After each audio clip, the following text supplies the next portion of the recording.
प्यारे बच्चों, आज हमारी कहानी का नाम है पीट्स अ पिज़्ज़ा, यानी पीट का पिज़्ज़ा।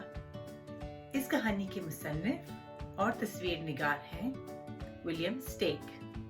आइए सुनते हैं Pete's a pizza by William Steig. आज पीट का मूड बिल्कुल ठीक नहीं है। जैसे ही उसने दोस्तों के साथ फुटबॉल खेलने का इरादा किया, बारिश शुरू हो गई। पीट के अब्बू देख रहे हैं कि पीट का मूड आज बिल्कुल ठीक नहीं है। वो सोचते हैं कि पीट को खुश करने के लिए क्यों ना उसका पिज़्ज़ा बनाया जाए। इसलिए वो पीट को खाने की मेज पर लेटाते हैं और आटा गूंदने लगते हैं। फिर उसे कभी इधर कभी उधर खींचते हैं।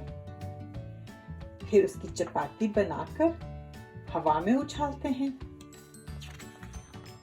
उसके बाद दिल खोल कर उस पे तेल मलते हैं। असल में तेल नहीं है, सिर्फ पानी है। फिर उसके ऊपर खुश्क आटा छिड़कते हैं।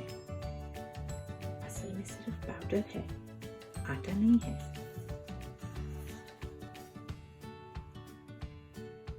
और फिर उसके ऊपर पतले पतले काटे हुए टमाटर सजाते हैं, जो कि असल में सिर्फ गोटियां हैं। इतने में पीट की हंसी छूट जाती है। उसकी अम्मी जब कहती हैं कि उन्हें पिज़्ज़ा के ऊपर टमाटर नहीं पसंद,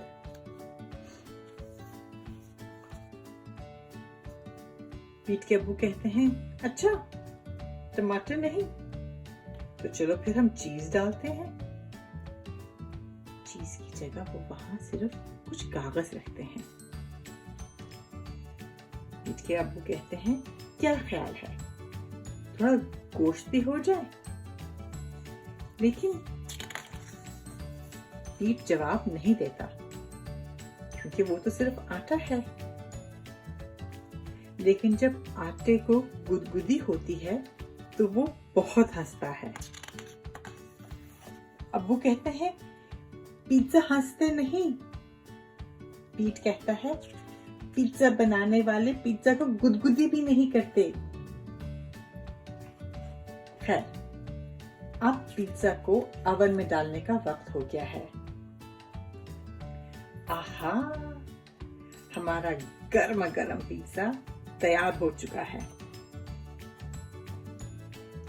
पीट के अब्बू पिज़्ज़ा को मेज पर लेकर आते हैं और अब पिज़्ज़ा को काटने का वक्त हो गया है।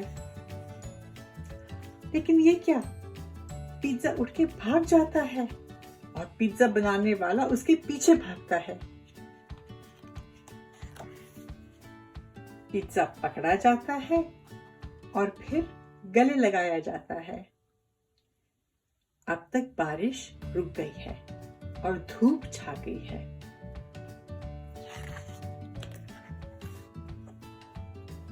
पिज़्ज़ा अपने दोस्तों के साथ खेलने चल निकलता है।